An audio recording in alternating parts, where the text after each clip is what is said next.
영적인 흐름에 대한 부분을 얘기하고 있는 거예요. 다시 말하면 복음의 흐름을 가지고 잘못된 이 복음의 흐름을 새롭고 제대로 된 복음의 흐름으로 바꾸는 것이 이 역사 속에 나타난 내용이고, 또 이 성경 속에서 계속 말하고자 하는 그런 내용인 것이에요. 그러니까 잘못된 흐름이라고 하는 것이 뭐냐면은 복음 아닌 것들에 대한 겁니다.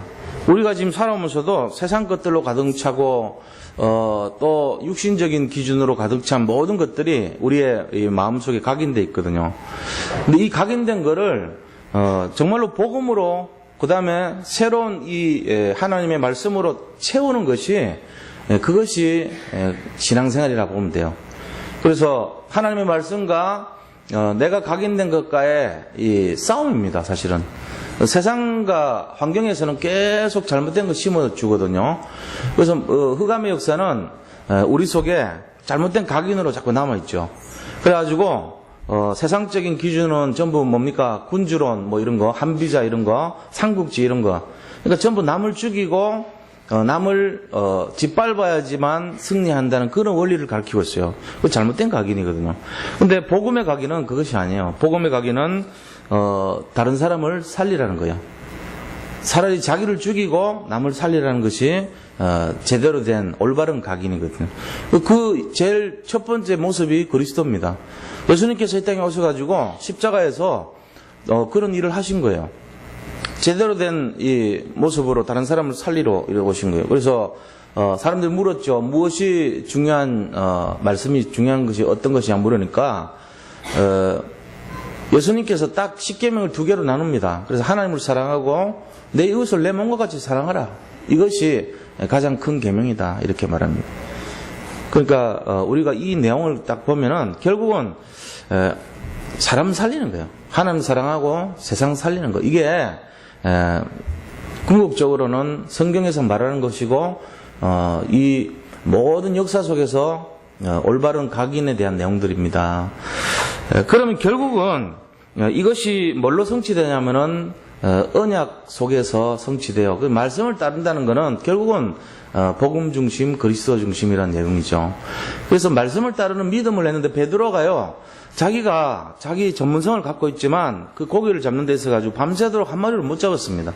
그럼에도 불구하고 예수님이 오른쪽에, 배 오른쪽에 그물을 들이오라 하니까 그 말씀에 순종을 하는 거예요. 우리가 지금 신앙생활 하는 데 있어 가지고 제일 중요한 기준이 말씀의 이 기준이 되어야 됩니다. 말씀 기준으로 하는 사람은 반드시 성공하게 돼 있어요. 그래서 세가족이라 할지라도 초신자라 할지라도 이 말씀을 가지고 이렇게 따라가는 그 축복이 있을 때 하나님은 증거와 응답을 주실 줄로 믿습니다. 말씀 따라가시기 바랍니다. 다른 거 세상 교훈, 세상 논리 따라가면 실패해요. 그거는 틀린 거예요. 근데 하나님이 이 언약을 중심으로 걸어가는 그 사람을 반드시 승리자로 만드신 것을 믿습니다.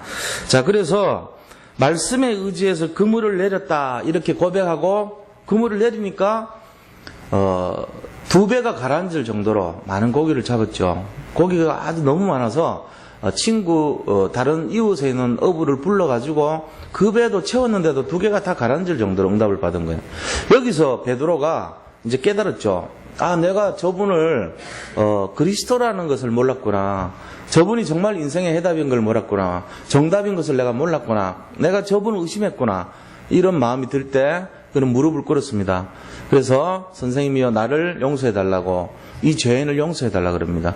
그렇게 하면서 자기가 죄인이었던 것을 고백하죠. 그러니까 그때 예수님 하시는 말씀이 사명을 딱 주잖아요. 그물을 버려두고 나를 따라와라. 이제부터는 네가 사람을 낚는 어부가 될 것이다. 그렇게 말합니다. 이 내용을 우리가 쫙 보자고요. 보면은 진짜 말씀을 잡으면은 하나님이 그 말씀에 증거를 주십니다. 말씀에 증거를 줄 때 우리가 진짜 뭐가 생깁니까? 믿음이 생기잖아요. 그 믿음이 생긴 것 속에서 천명을 주시는 거예요. 그래서 그거를 이뤄가는 삶이 신앙생활이다 이래 볼 수 있죠. 그러니까 이런 말씀의 흐름을 따라서 살 때 저절로 제자가 된다는 얘기입니다.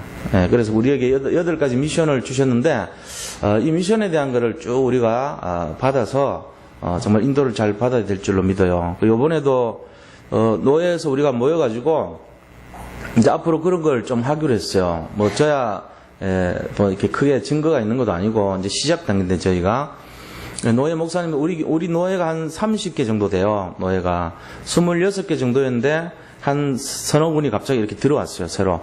그래서 이제 들어온 분들이 이렇게 젊은 분들이에요. 그래서 이렇게 새롭게 시작을 했어요. 목회를 한 30개 정도 목회를 하는 분들이 30개 정도 교회가 되는데 이분들이 지금 8가지 미션에 대해서 실제적으로 교회 안에서 어떻게 누릴 것인가 이런 주제를 가지고 제가 거기서 이제 좀 포럼을 했죠. 우리 교회가 지금 어떻게 진행되고 있는지.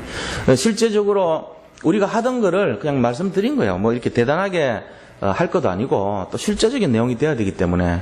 그래서 우리 자신들이 그 속에서 뭘 하려고 그러냐면은 말씀을 이제 중심으로 말씀을 실현하고 말씀을 잡고 말씀을 실현하고 그 다음에 올바른 기도와 사모늘이 진행되고 개인 전도가 되는 이 내용이 우리 렘넌트부터 모든 우리 중직자 장로님들까지 전체가 공유를 하는 그 내용이 실제적으로 진행이 될 때 우리 교회 영적 분위기가 바뀐다는 거예요.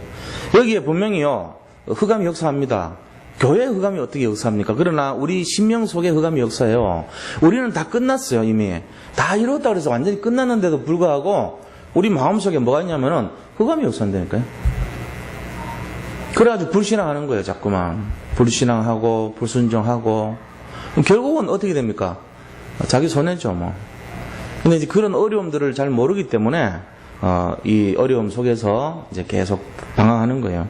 그러니까 우리 교회 안에서 모든 중직자분들이 여기에 좀 방향을 맞추기를 이제 기대하고 있고요. 또 새가족들이 이제 계속적으로 8가지 미션의 내용을 가지고 말씀을 따라가는 그런 것이 될 때 교회 안에 영적인 분위기, 영적인 상태가 변화될 줄로 저는 믿습니다.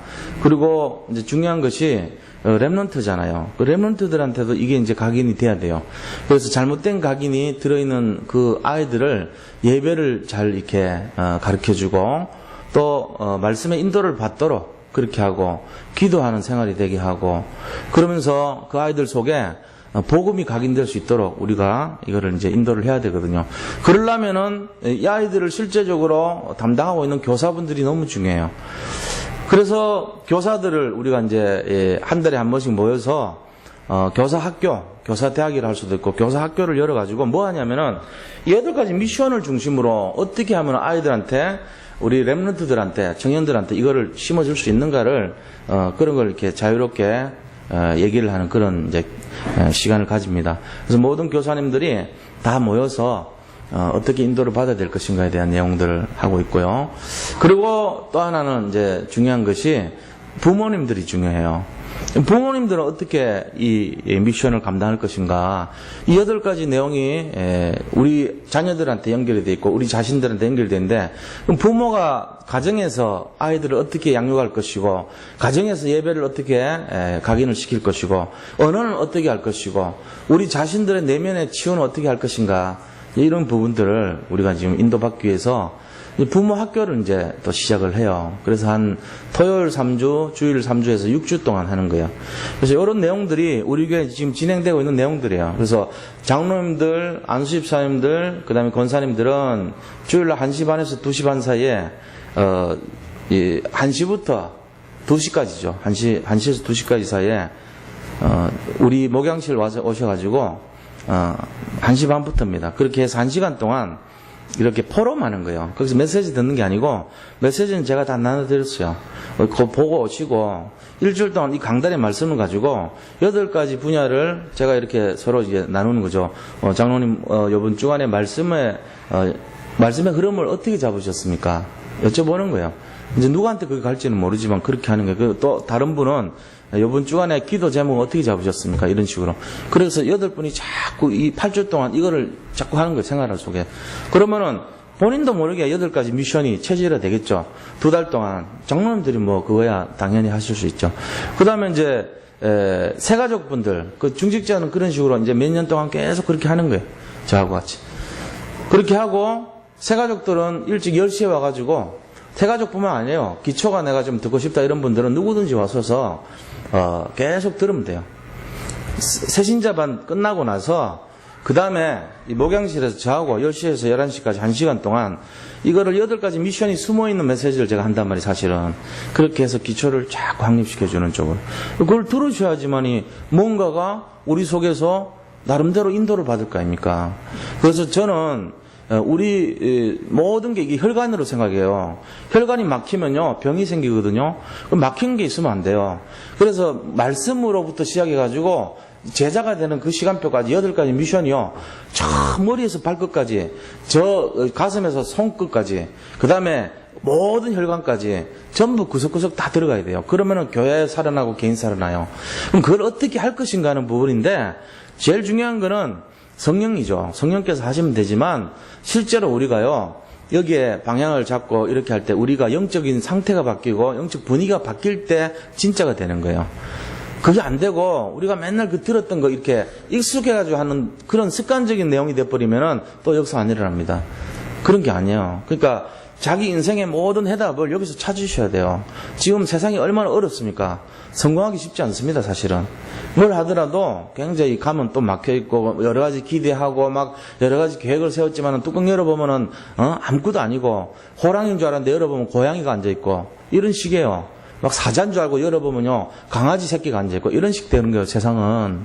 막 여러 가지 막 된 거 막 갖고 하지만은, 가슴 답답한 일만 세상에 널려 있어요. 막힌 담이 너무 많아요. 이거를 혈관을 풀어줘야 되는 거예요, 전부 다.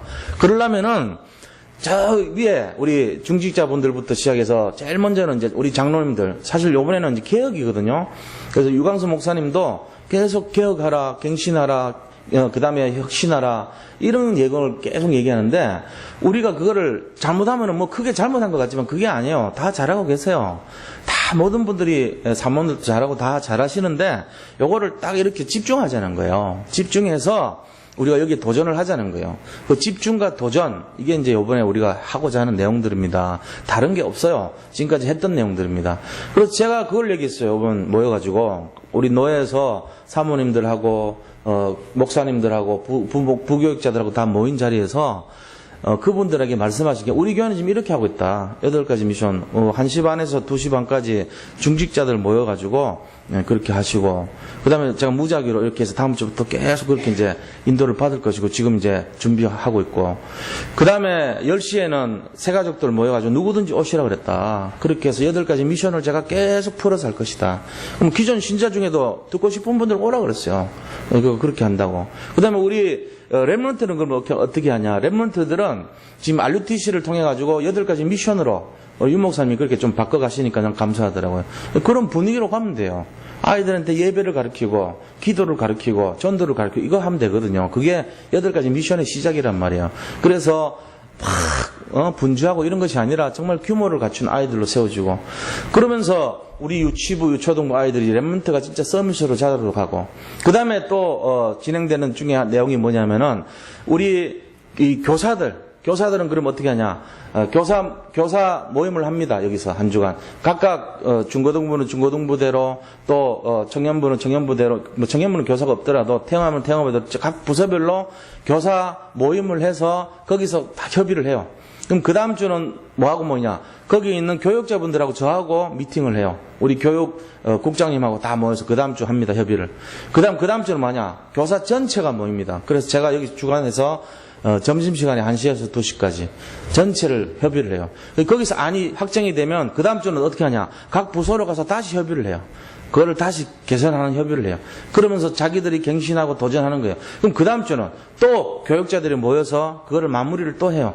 그럼 그 다음 주는 전체가 또 모여요. 이런 식으로. 한 달 내내 어떻게 하면은 24시간 아이들을 어떻게 하면은 도와줄 것인가. 아이들의 8가지 미션을 어떻게 하면 일으킬 것인가. 교사가 중요하거든요. 그 다음 부모는 그럼 어떻게 하냐.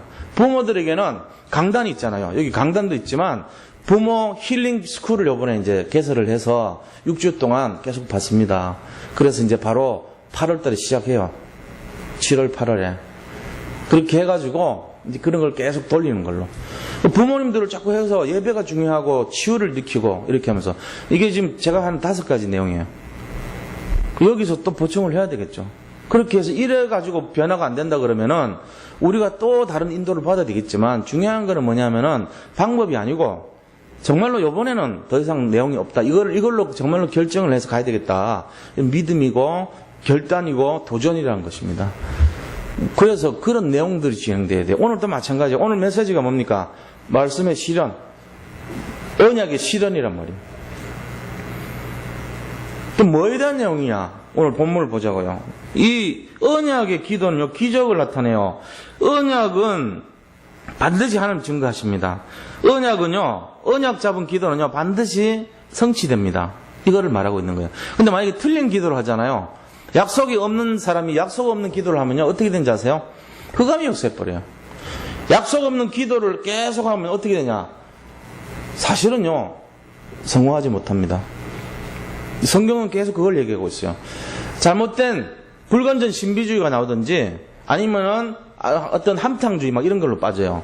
그럼 뭔가 막 기적을 바라는데 이게 막 있잖아요. 하나님 홍해를 갈라 주시옵소서 이런 식 돼버려요. 그거 아니거든요. 그런 식으로 되는 역사는 한 번도 없었어요. 그럼 언제 홍해가 갈라졌습니까? 하나님이 그 앞에 세워놓고 모세를 향해서 네가 지팡이를 들이어라 그랬어요. 하나님 다 계획 세워놓은 거 이미.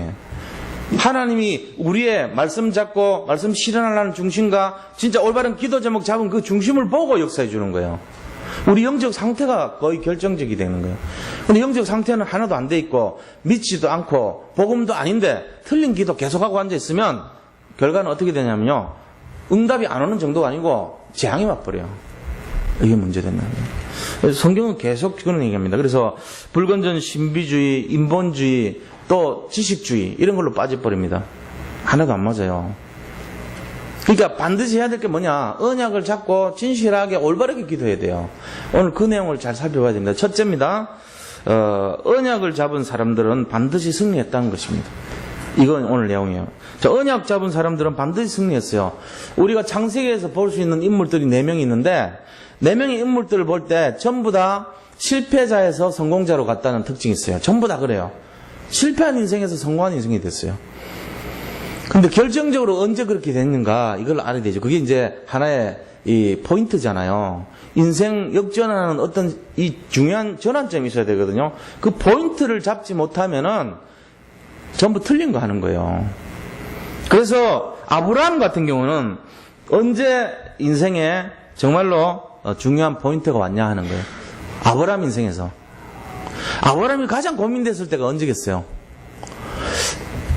물론 이제 아브라함 고민 중에 인생 터닝 포인트 중에 하나는 자기 전 재산을 포기했을 때 그때가 제일 힘들었을 거예요. 그죠?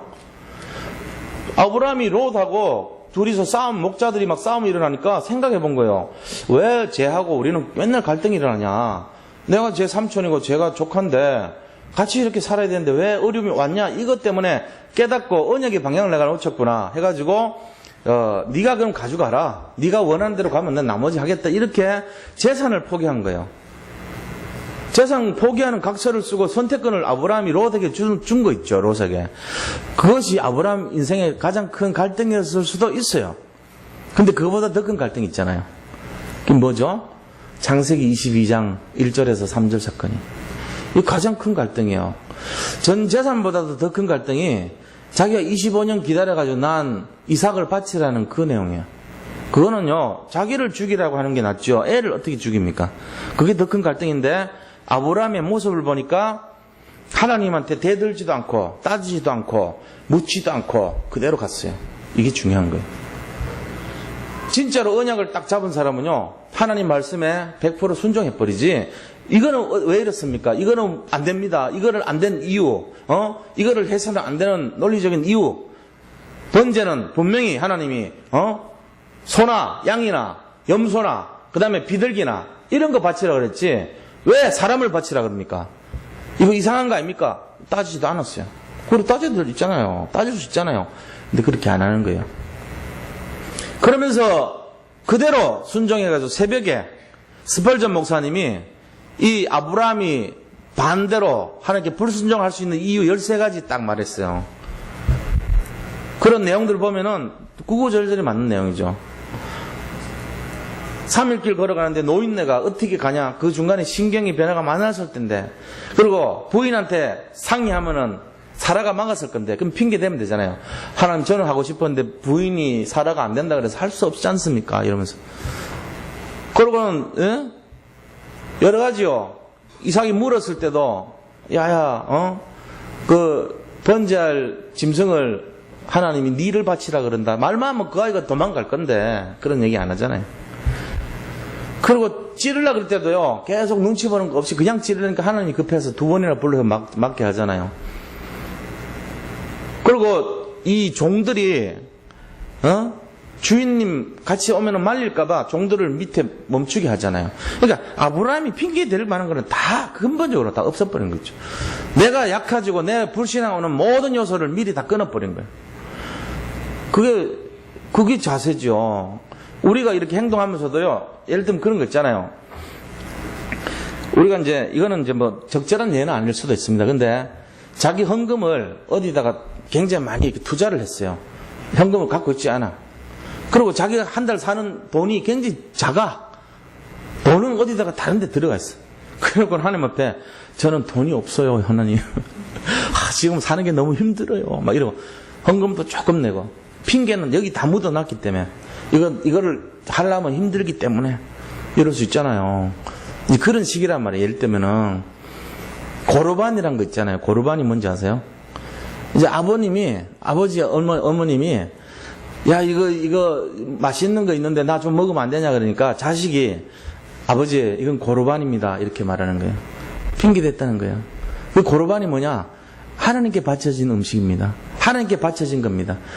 아버지 이거는 아버지 드릴 게 아니고 하나님께 드릴 겁니다. 그게 고르반이에요.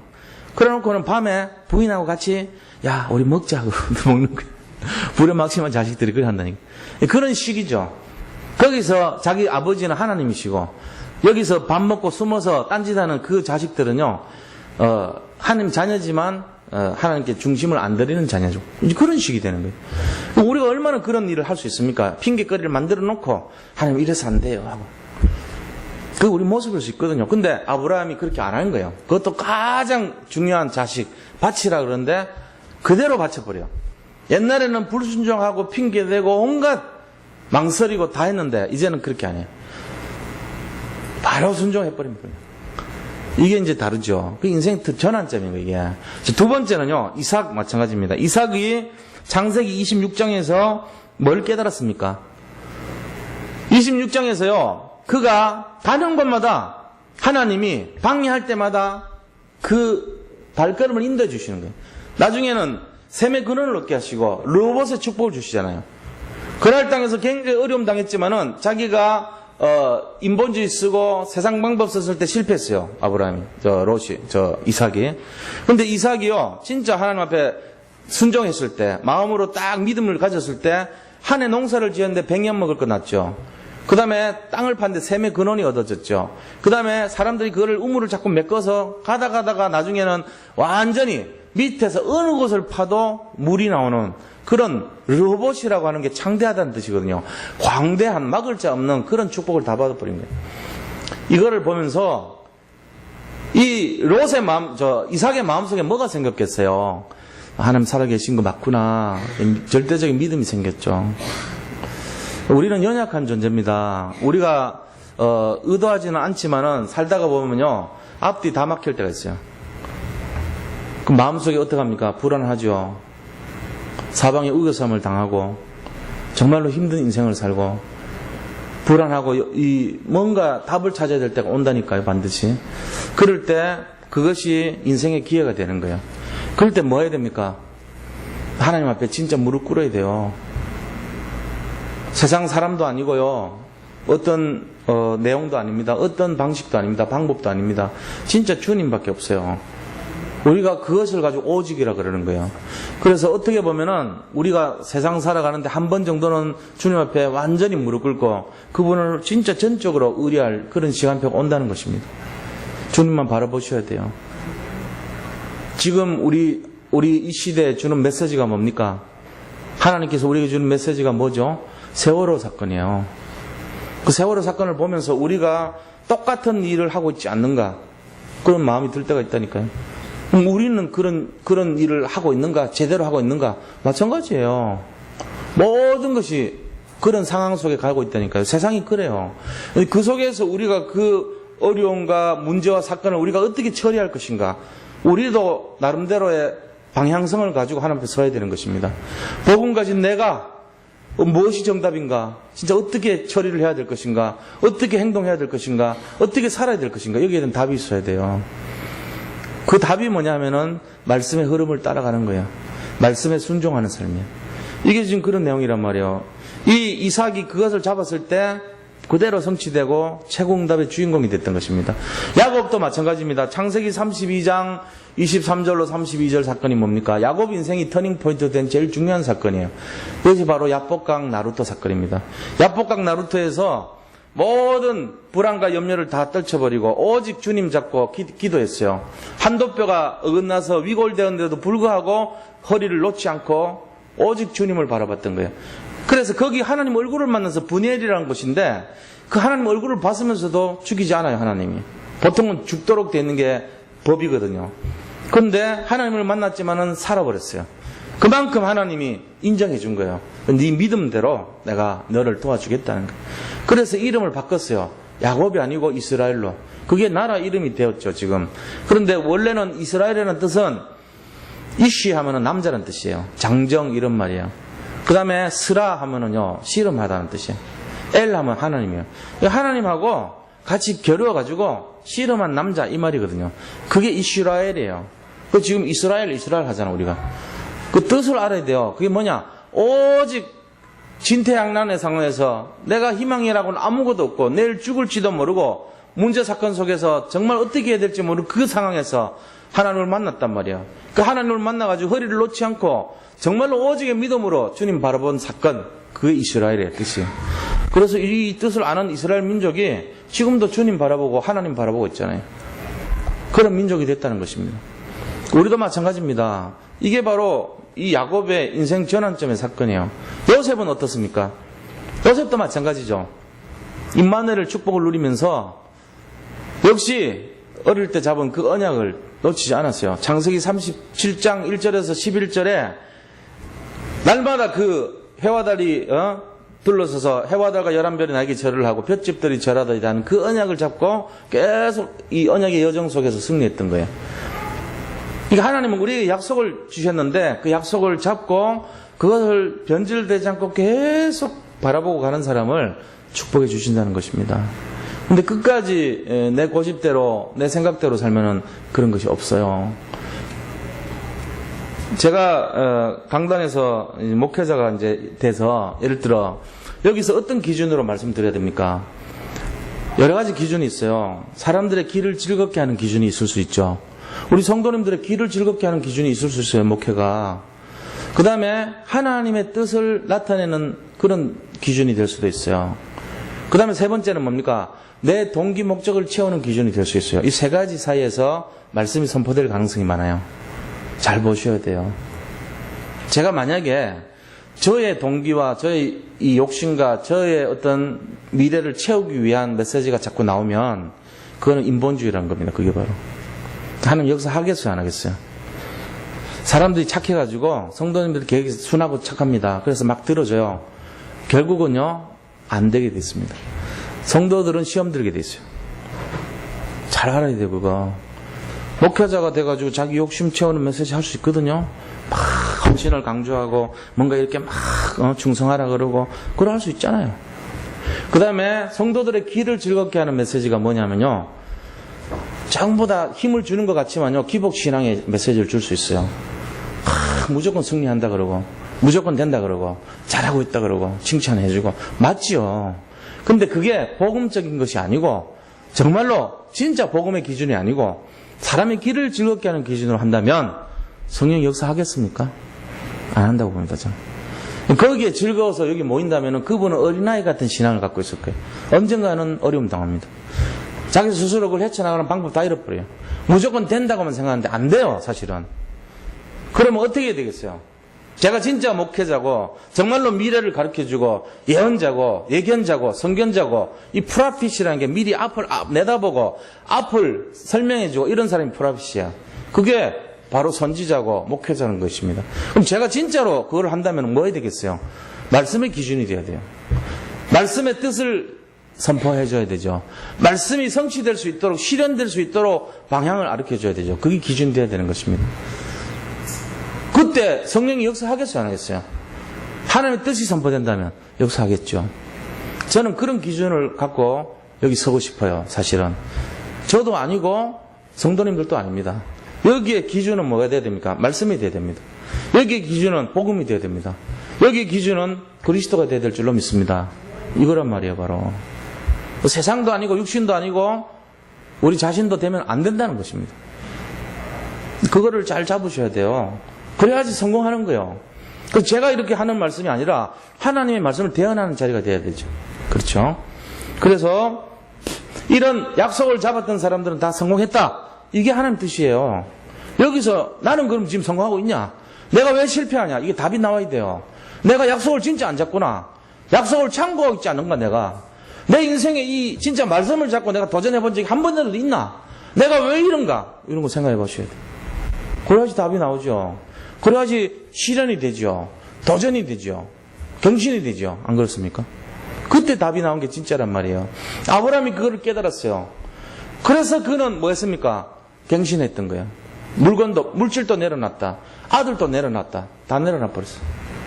오직 하나님 말씀 그것만 남아있었던 거예요. 그러니까 하나님이 니를 믿음의 조상으로 삼아주겠다. 이제부터 딱 세워준 거죠. 그런 겁니다. 자, 큰 두 번째로요. 말씀이 실현됩니다. 말씀의 실현입니다.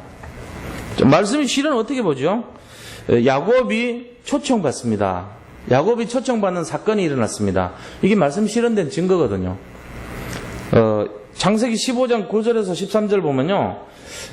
야곱이 초청된 것이 거기 기록되어 있어요. 뭐라고 되어 있습니까? 너희가 이방에서 객이 되고 거기서 섬기는 거죠. 이방인을 섬기는 그런 노예 생활을 한다는 거예요. 그러면서 400년 동안 그들에게 괴롭힘을 당할 것이다. 말씀이 그대로 성취돼 버린 거 있죠. 그 이유가 이 아브라함이 언약을 지키지 않았기 때문에. 아브라함에게 이 새를 쪼개라 그랬는데 다른 건 다 쪼갰는데 새를 쪼개지 않아요. 하나님 그 사건 이후에 이런 내용을 얘기하거든요. 너희 후손들이 이방에서 객이 되겠고 그들을 섬기겠고 400년 동안 그들에게 괴롭힘을 당할 것이다. 이 말씀이 그대로 성취되는 사건이 야곱이 바로에 의해서 이집트로 초청이 됩니다. 그때 따라간 인원이 70명이에요. 70명인데 이 사람들이 약 430년 뒤에 몇 명이 됐냐면은 거의 한 230만 명, 250만 명이 되는 거예요. 그렇게 늘어난 인원을 이끌고 나온 것이 엑소더스라 그래요. 엑소더스. 출애굽이라는 것입니다. 그게 바로. 우리는 지금 오늘날 시대에서는 그걸 뭐라 그러냐면은 구원이라 그럽니다. 저 흑암 동네에서 우리가 빠져나왔기 때문에 그 빠져나온 것을 가지고 에클레시아라 그래요. 빠져나온 사람들. 우리도 엑소더스 된 거예요. 그게. 에클레시아는 엑소더스의 결과예요. 우리가 성도라는 말이 결국 뭐냐? 재앙에서 빠져나온 사람 이 뜻이란 말이에요. 창세기 3장에서 빠져나온 사람 그 뜻이란 말이에요. 그래서 우리가 이 내용이 뭐냐면은 결국은 이것이 창세기 12장 1절로 3절의 성취라는 것을 알 수 있습니다. 아브라함에게 주셨던 말씀이 이제 이 복음 속에서 언약 속에서 그대로 성취되고 있는 거예요. 바로 실제적으로 나타난 거죠. 그래서 뭡니까? 복의 근원이 되는 거예요. 이스라엘 민족이 저 가나안에서 정말로 내가 지시하는 땅으로 가라. 그러면 너를 축복하는 자를 축복하고 너를 저주하는 자를 내가 저주할 것이다. 너로 말미암아 천하 만민이 복을 얻을 것이다. 너는 복이 될지라. 그 약속하신 것이 하나님께서 너는 큰 민족을 이룰 것이고 정말로 복의 근원이 될 것이라는 말씀이 그대로 성취됐는데 이 약속 받은 다음에 이 거의 1000년의 세월이 지났단 말이에요. 누구를 통해서 됐습니까? 하나님께서 지금 말씀이 성취된 거예요. 하나님이 말씀하신 그 약속이 야곱이 애굽에 들어가면서부터 시작이 됐단 말이에요. 결국은 이게 그 말이 실현될 때는 여호수아와 갈렙에 의해서 전쟁을 하면서 일곱 족속 31왕과의 싸움에서 이스라엘에서 계속 전쟁하면서 성취되죠. 그죠? 일곱 족속이 가나안에 살고 있었는데 그 가나안 족속을 다 물리치면서 전쟁에서 승리하면서 성취되지만 실제로 그 성취의 발걸음의 첫 출발은 이 야곱이 바로 임금에게 초청받아서 이집트로 들어간 시점부터가 말씀이 성취된 시작이에요. 무슨 얘기인지 아시죠? 자, 우리가 여기에 예수 그리스도를 믿고 하나님의 자녀로 발을 디딘 순간이 우리 몇천 년, 천년 뒤에 우리 후손들의 미래에 대한 첫 응답이라는 것입니다. 제 말은. 내가 거기에 발을 들여놨다. 이 복음운동에 발을 들였다. 그것이 우리 자손 천대까지의 응답의 시작이라는 것입니다. 이미 다 결정돼 버렸어요. 내가 여기서 복음을 잡고 정말로 생명을 걸고 정말로 이 언약을 잡았다면은 우리 후손들이 받을 축복이 정해졌다는 사실입니다. 그거를 잘 기억하셔야 돼요. 그래서 야곱이 가나안으로 들어간 것은 이스라엘의 승리예요, 바로. 왜냐하면 언약의 성취고 이스라엘의 승리가 되는 것이고 하나님 약속의 말씀, 아브라함에게 주신 약속의 말씀이 실현된 것입니다.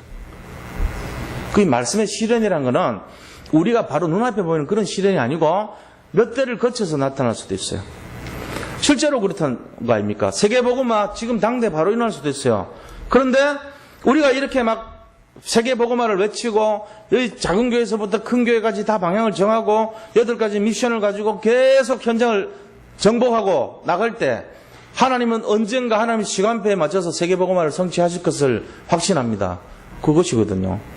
그런 것처럼 하나님께서 주신 약속의 말씀을 잡으시기 바랍니다. 성경 속에서 하나님 약속하신 말씀을 내 걸로 잡아요. 그 잡는 사람이 정말로 승리합니다. 그래서 평생 기도 제목이 나와야 돼요. 나는 어떻게 선교하고 어떻게 전도할 것이다에 대한 나의 기도 제목이 나와야 되고 나의 복음이 나와야 되고 나의 결단이 나와야 되는 거예요. 이게. 그게 결세예요. 우리가 신앙생활 하면서 그것이 없다면 어떻게 되는지 아세요? 아까도 말씀드렸잖아요. 정확한 성령 인도를 받는 것이 아니라 내 중심의 신앙생활이 되면서 내 욕심을 차리고 내 귀에 듣기 좋은 말만 듣고 내한테 형편에 맞는 말만 새기다가 어린아이같이 돼버린다고. 응답 없습니다.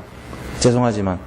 그런데 말씀의 흐름을 잡고 하나님 말씀하신 것이 뭔지를 알고 그 말씀이 실현되도록 내가 방향을 맞추고 거기에 모든 것을 정하고 뜻을 정할 때 하나님은 시간에 맞춰서 진행하시면서 응답이 제대로 되고 반드시 실현되도록 나타내신다는 것입니다.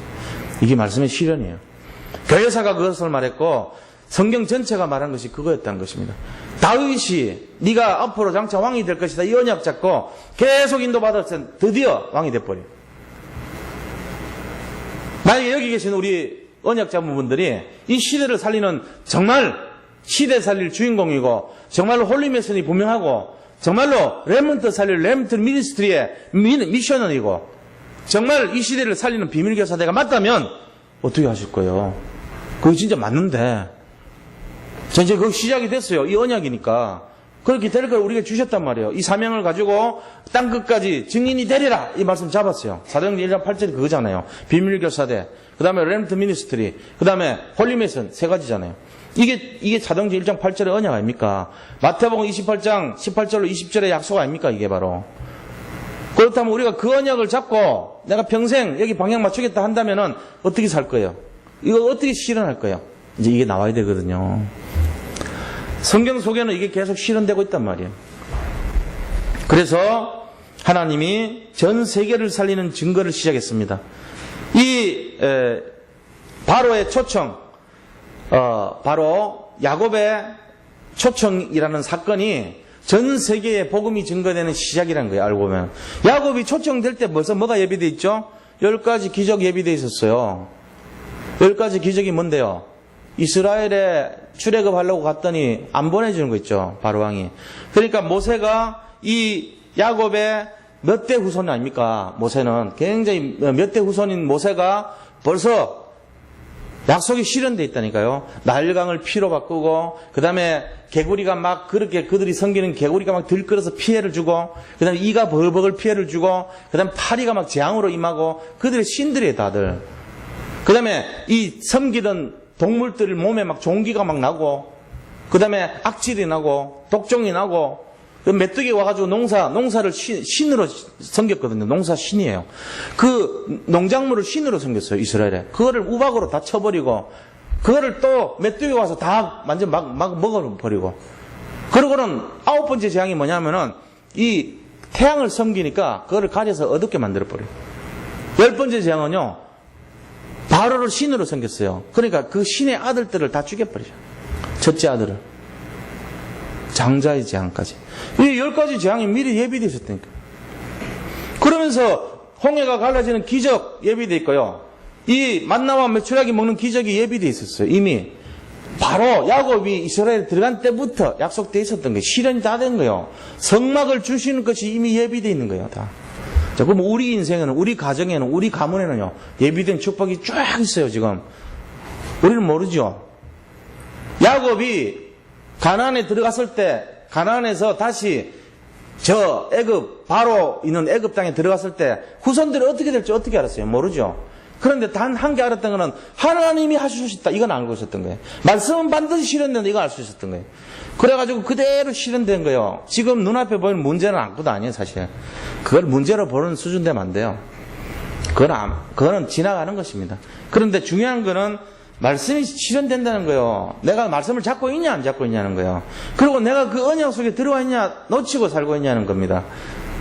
내한테 하나님이 어떤 존재인가에 대한 질문을 해보셔야 돼요. 하나님은 나한테 어떤 존재입니까? 비서실장입니까? 하나님이 나를 성공시키기 위한 수단입니까? 도구입니까? 아닙니다. 하나님은 우리의 왕이시고 그분은 내가 반드시 따라가서 순종해야 될 주인이십니다. 이 믿음 돼야 돼요.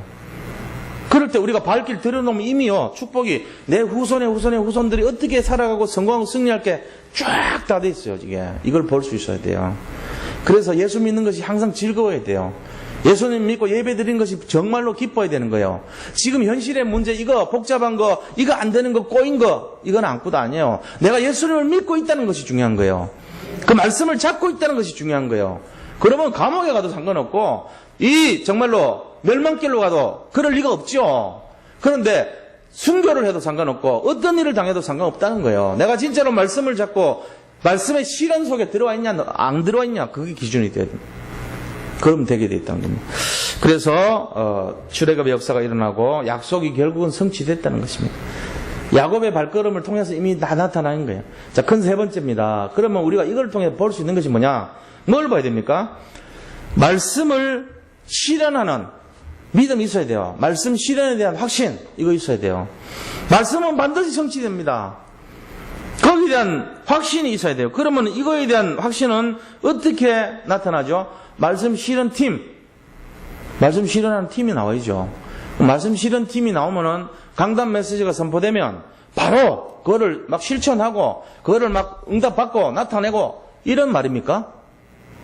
우리 그렇게 생각할 수 있잖아요. 강단에서 뭐 이거 하라고 하면 이번 주에는 막 이거 해버리고 막. 근데 그 다음 주는요, 또 다르게 합니까? 이게 안 되는 거예요. 그러니까 말씀 실현팀이란 거는 결국은 뭘 말하는 거냐면은 가장 근본적인 걸 잡고 있어야 돼요. 하나님의 약속을 우리가 잡을 때 하나의 방향을 갖고 성령의 인도를 받는 걸 말하는 거예요. 내가 이번 주간에 이런 약속을 가지고 내가 간다 그러면은 그 말씀의 흐름을 딱 잡고는 하나님의 약속은 반드시 성취되니까 내가 거기에 방향을 정하고 뜻을 정해서 가는 거예요. 그래서 그것이 뭡니까? 개인 전도. 이것부터 시작하시는 거예요. 각자가 사람 살리라고 하는 말씀 아닙니까? 전부 다. 말씀이라는 것은 결국 말씀의 실현은요, 내 이웃을 내 몸과 같이 사랑하라는 거예요. 하나님의 계명은 이것이니 곧 내 이웃을 사랑하는 것이니라. 요한복음 15장에 나오는 말씀입니다. 하나님의 계명, 하나님의 약속, 언약 다 같은 말이에요. 예수 그리스도를 통하여서 모든 사람들을 살리는 것이 하나님의 약속입니다. 개인전도 잡고 실천하면 돼요. 그 다음 또 뭐 합니까? 예를 들면은 우리의 영적 문제, 우리 자신들 속에 있는 영적인 어려움들 있잖아요. 그거 후대를 살리고 개인 영적 문제 치유하는 거예요. 이번 주간에 말씀 잡고 내가 이런 영적 문제가 있구나. 내가 이렇게 해서 안 되는구나. 도전해서 과감하게 거기에 도전하는 거예요. 개인별로 다 다릅니다. 자기 자신의 영적 문제 자기가 알잖아요. 그거를 가지고 싸워야 돼요. 갱신하고 도전하고 싸우고 진실을 위해서. 그게 말씀 실현팀이에요, 사실은. 나 자신에 대한 실현팀이 돼야 돼요. 그 사람들이 모일 때 전체 실현팀이 되죠. 자, 교회를 위해서 생각한다면 성전 건축을 위해서 우리가 기도하는 팀이 나온다. 예를 들어 말씀 실현팀이죠. 아니면 우리 후대를 세우자, 살리자. 그거를 위해서 한다. RTC에서 그 일을 위해서 기도하는 팀이 나왔어요, 서로. 말씀 실현팀입니다. 교회 안에 지금 많은 렘넌트 부서가 있잖아요. 그 부서에서 우리 후대들을 살리자. 모여서 기도해요. 말씀 실현팀이에요. 강단 메시지가 아니라 하나님의 뜻을 잡고 하나님의 언약을 잡고 모여서 렘넌트를 살리자. 그 렘넌트가 하나님 뜻이니까 이게 말씀 실현팀이죠. 그 주간에 강단을 잡고 하는 것은 개인이 실천하면서 할 수도 있겠지만 계속되는 지속성의 이 뜻을 가지고 우리가 평생 계속해야 될 그 팀을 가지고 기도해 주는 거, 그게 말씀 실현팀이라니까요. 후대를 살리는 팀, 교회를 세우는 팀, 현장을 점거하는 팀, 말씀 실현팀이에요, 사실은. 제가 지금 그 얘기한 거 아닙니까? 이거를 하는데 어떻게 하냐? 성령인도 받으면서 하면 돼요. 자, 결론을 말씀드리겠습니다. 결론은 뭐냐면요, 언약은 반드시 성취된다는 것입니다. 우리가 약속의 사람이 안 되면은 이 복음 들어도 뭔 말인지 이해를 못 해요. 그렇게 되면 안 돼요. 우리가 진짜 복음의 말씀을 들으면은, 내가 지금 방향을 갖고 이 약속의 말씀 속에 내가 지금 가고 있구나 하는 걸 깨달아가지고 무엇인가를 이렇게 딱 들어갈 수 있어야 돼요, 그 속에. 근데 복음과 말씀을 이해를 못하니까 어떻게 해야 될지를 몰라요. 말씀 들어도 이해를 못해요. 그렇게 되면 안 된단 말이에요. 그래서 결론이 어떤 것이냐면은 하나님이 우리에게 주신 이 권세를 가지고 8가지 분야의 미션을 실천할 수 있도록 팀이 나와야 돼요. 그래서 말씀의 흐름을 잡는 팀, 그 다음에 말씀을 실현하는 팀, 올바른 기도 제목을, 기도를 잡는 팀, 예를 들면, 그 다음에 사모를 하고 개인 전도하는 팀, 그리고 절대적인 문을 볼 수 있는 팀, 절대적인 예비된 것을 볼 수 있는 팀, 절대 지교회를 보는 팀, 제자로 세워지는 팀, 말하자면 그런 거예요. 그래서 제자 실천팀, 전부 다 이제 실천팀이죠. 8가지 분야의 팀이 나와야 되니까. 그렇다면은 먼저 뭘 해야 되냐? 우리가 성령 충만해야 됩니다. 우리 자신의 생각을 버리고 하나님 말씀을 가지고 성령의 인도를 받아야 됩니다. 성령 충만해 줘야 돼요. 그렇게 하면서 하나님의 절대 주권 신앙을 가지고 그 속으로 들어가야 되는 거예요. 우리가 뭘 선택하고 우리가 행하는 것이 절대 아닙니다. 우리가 행하는 것은 내가 주인이란 뜻 아닙니까? 내가 하나님이란 뜻이에요. 그거는 내가 그리스도는 아닙니다. 내가 기준이 되면 큰일 나요. 내가 기준돼서 사람들이 당하는 고통은요, 전부 다 실패하는 걸로 나타나요. 내가 기준이 되면 안 돼요. 그러면 누가 기준이 돼야 됩니까? 하나님이 기준이 되셔야 돼요. 그걸 가지고 뭐라 그러냐? 절대주권 신앙이라 그런 거예요. 그런 마음 속에 살아야 돼요. 우리가 안 그러면은 제가 여기서 좋은 말씀 얼마든지 할 수 있어요. 귀에 듣기 좋은 말씀 마음대로 할 수 있어요. 제가 아니고 믿지도 않으면서도 그 말을 듣기 좋게 할 수 있다니까요. 그럼 성령이 역사하겠냐는 거예요. 저는 기준이 성령이 과연 역사하겠냐? 이렇게 말씀드렸는데 성령이 역사하겠는가? 안 한다니까요. 우리 모든 성도님들도 과연 내가 이런 지금 영적 상태, 이런 신앙의 상태를 가지고 내가 이런 수준을 가지고 성령이 나한테 역사하겠는가? 이거 따져야 됩니다. 그거를 놓치면은 실패합니다. 그거를 끝까지 따지고 그거를 끝까지 도전하고 끝까지 인도받으면 그 사람은 영적인 사람이기 때문에 반드시 성공하고 가족들 살리고 주변 모든 사람들에게 살리는 그런 축복 주게 돼 있어요. 그 어려운 것이 되면 안 돼요. 오늘 제 말씀 잘 들으셔야 돼요.